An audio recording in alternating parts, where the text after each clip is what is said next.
93.9. Producciones independientes. Menos mal que la charlatana de al lado me imiten todo. Yo hago puchero, ella hace puchero. Yo hago ravioles, ella hace ravioles. ¿Qué mirás? ¿Viste la casualidad? Mira el teléfono. Estás escuchando La Otra Butaca, un programa de película. con Franco Vaca Brailan y Martín Luna.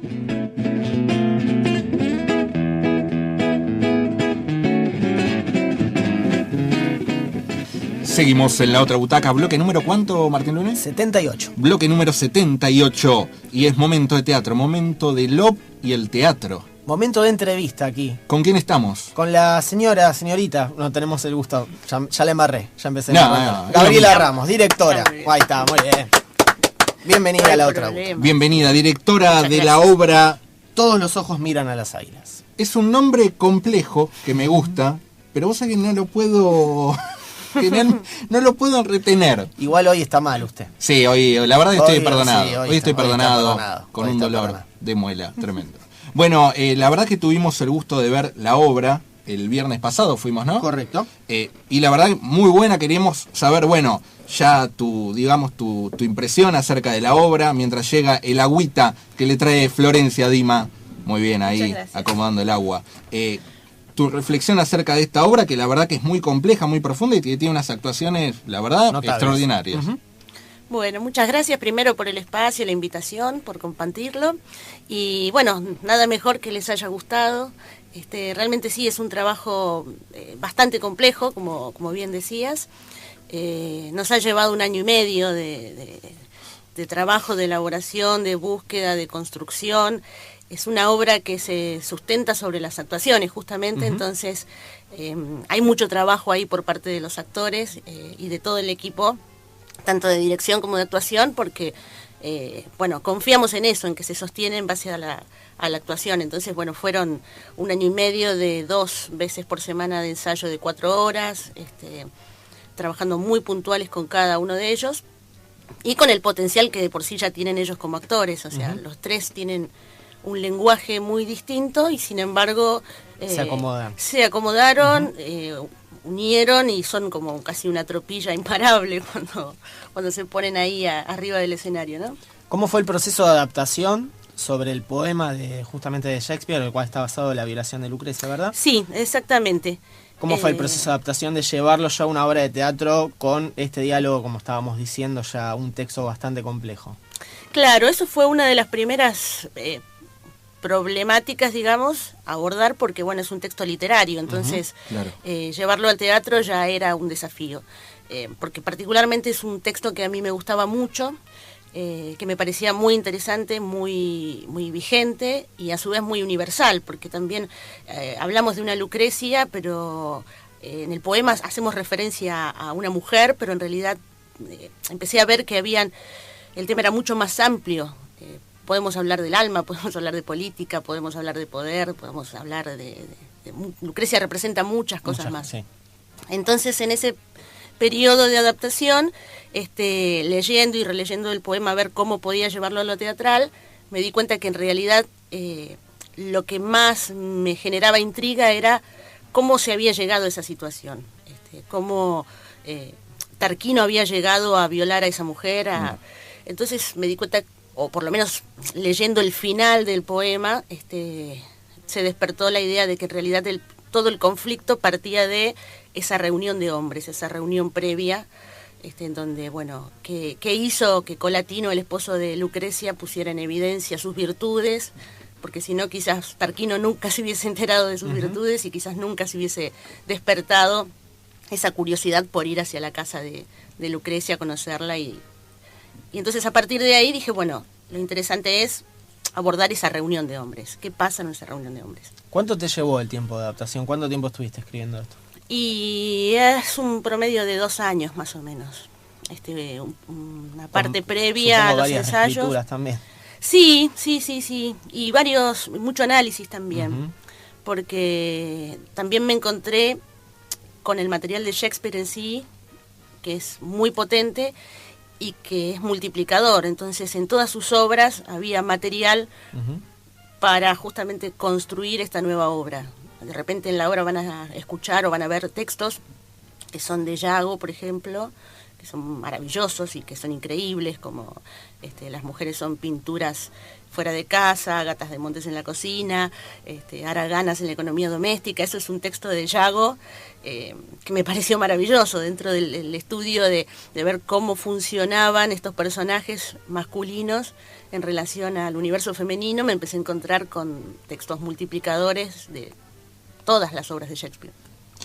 ¿Cómo fue la elección de los actores, básicamente? Porque, digamos, la obra está, digamos, sustentada más allá de la puesta en escena, ¿no? Con unas grandes actuaciones, como te decía en un primer momento.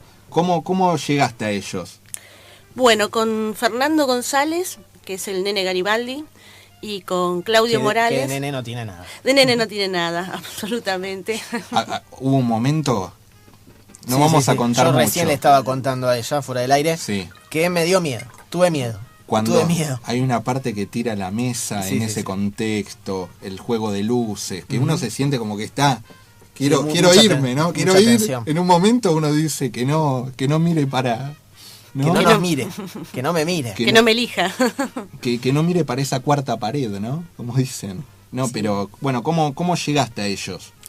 Bueno, tanto Fernando como Claudio, que es el esposo, trabajaron ya conmigo en una obra anterior que es Escocia, que también es una versión de Shakespeare sobre Macbeth. Y justamente Fernando era Salomé, que era el referente de Macbeth. Entonces con Fernando y Claudio nos conocemos ya hace varios años. Con Fernando sería el año número 7, creo, si no me equivoco, que trabajamos. Nos conocimos en el Excéntrico de la 18, en un seminario que estábamos haciendo con Cristina Vanegas, con él y con un grupo de personas más y actores y talentosos.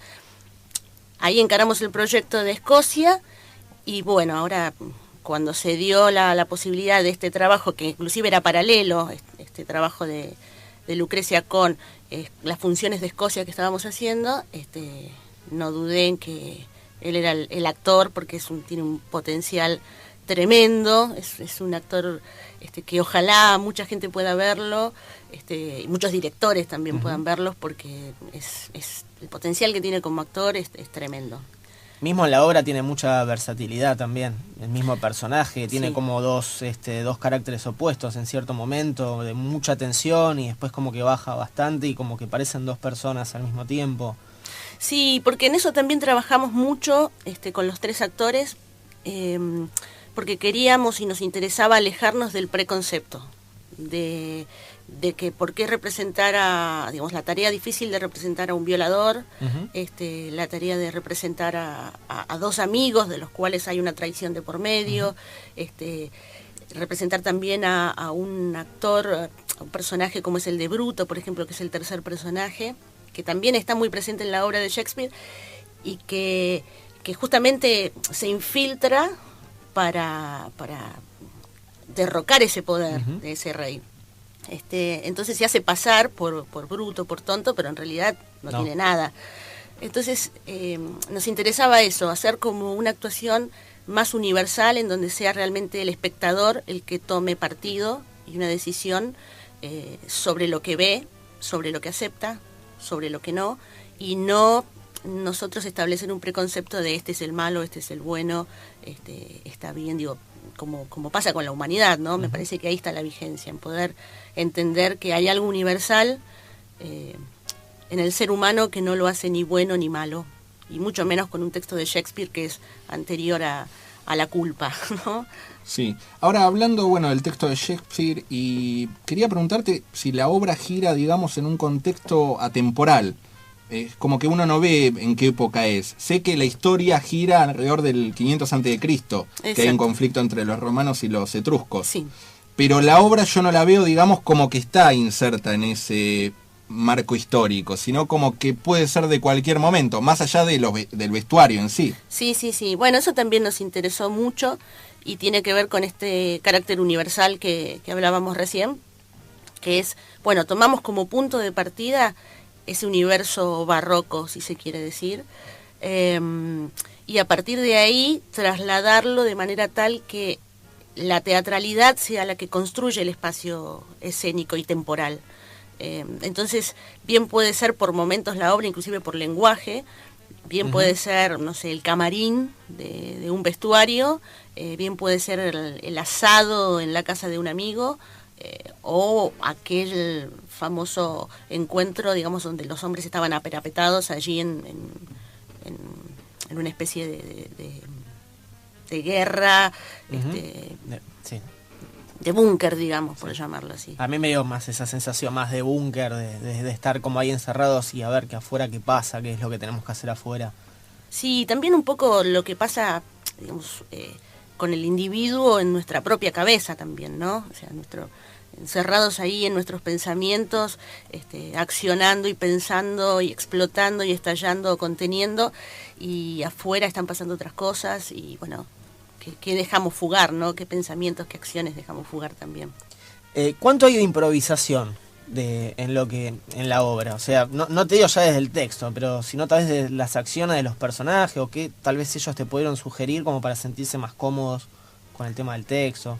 A la hora de trabajar, de encarar los ensayos, se podría decir que hay bastante libertad en la búsqueda. Yo siempre trabajo mucho con lo que el actor propone también. Y entonces trabajamos en forma conjunta. Lo primero que aparece es el texto, pero a mí me interesa que lo rompan, que se apropien de él, que busquen la manera de decirlo, que aporten. Por ejemplo, hay algo muy interesante que aparece en la obra y que yo lo tomé para la dramaturgia y que eso surgió en el campo del ensayo, que fue cuando el esposo se entera que su amigo ha violado a su esposa, aparece él, vos no, ella era mía. O sea, la mujer como objeto, donde le duele más el hecho de la traición que el suceso en sí. Entonces, cuando eso apareció dentro del campo del ensayo por una propuesta del actor, me pareció maravilloso y dije, bueno, entendieron todo. Claro, sí. Sí, justamente la obra está más apoyado en eso. Digo, me parece en el hecho tal vez de que le tocaron el ego, tal vez a alguno de los personajes que, como decís vos, en la misma acción de lo que sucedió, ¿no? Que una mujer fue violada. Exacto. Igual todo el diálogo tiene mucho de eso al principio, cuando hay un momento en que Bruto le empiezan a gritar, Garibaldi, Garibaldi, que empiezan todos a cantar, y es como que lo enaltece a él como de todo lo que hizo en su vida. ¿No? Es esa cosa más de machismo que tiene. Sí, ese universo que se pone de manifiesto con la euforia y con la competencia y con los trofeos y los juegos de cartas y el poder, ¿no? Ni más ni menos que justamente eso, el poder. Y en referencia a eso está bueno también, no sé, les cuento este detalle que por ejemplo el programa de mano no se da de antemano, sino que se da al final, justamente para eso, para que uno como espectador pueda entrar en ese universo, percibir lo que ahí pasa, lo que ahí sucede, tome partido sin ningún preconcepto de decir, bueno, pasó estoy esto. Viendo esto. Sí, claro, sí.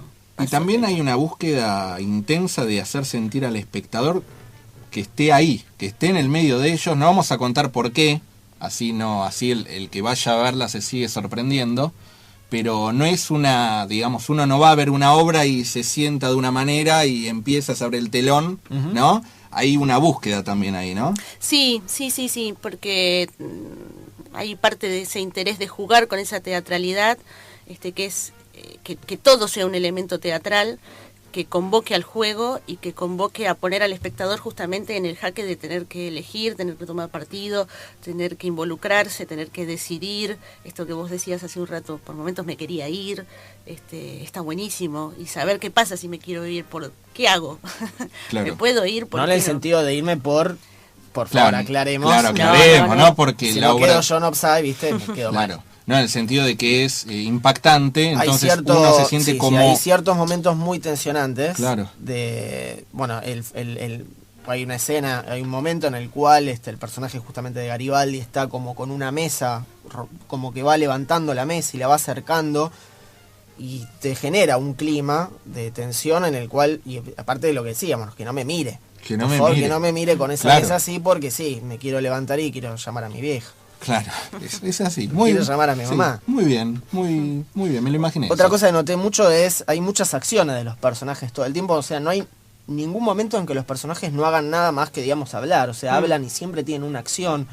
Eso también lo laburaron desde en la previa. Sí, algunas cosas sí, y otras apareció en el momento del montaje en el espacio. Hay que apropiarse del espacio y bueno, resolver qué se hace con esas dimensiones y con pero cada una de esas acciones sí fue pensada, fue evaluada, porque la obra en sí ya, el texto es un protagonista más. Entonces había que habitarlo.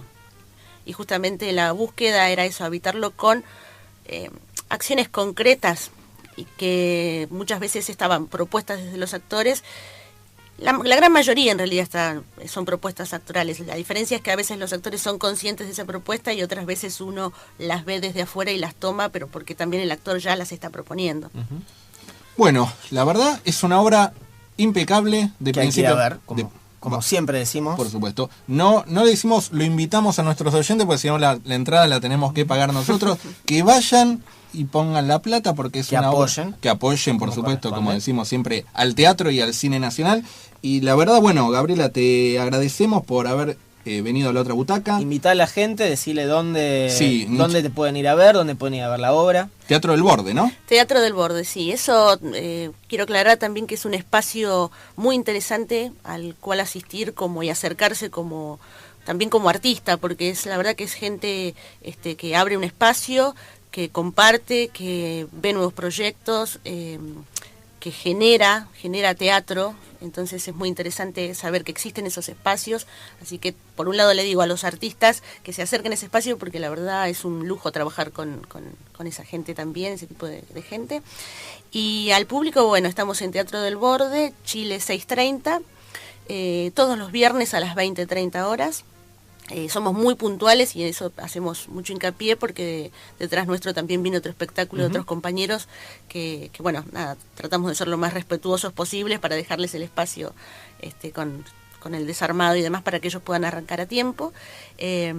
Los esperamos, y también quisiera hacer un paréntesis para agradecer y aclarar también que esto es un trabajo que, si bien son 3 actores y yo en la dirección, esto es un trabajo de equipo enorme. Desde vestuario, Magda Banaya en vestuario, Ernesto Bechara en iluminación, Erika Brandauer en música y en desarrollo escenográfico. O sea, es un equipo, es una obra que no tiene subsidio, que no tiene, estamos en el margen de todo, pero con un laburo humano y artístico impresionante. Entonces, eso también lo quiero aclarar, porque es muy valioso. Muy importante. Todo lo que vieron es producto de un trabajo enorme de un gran equipo.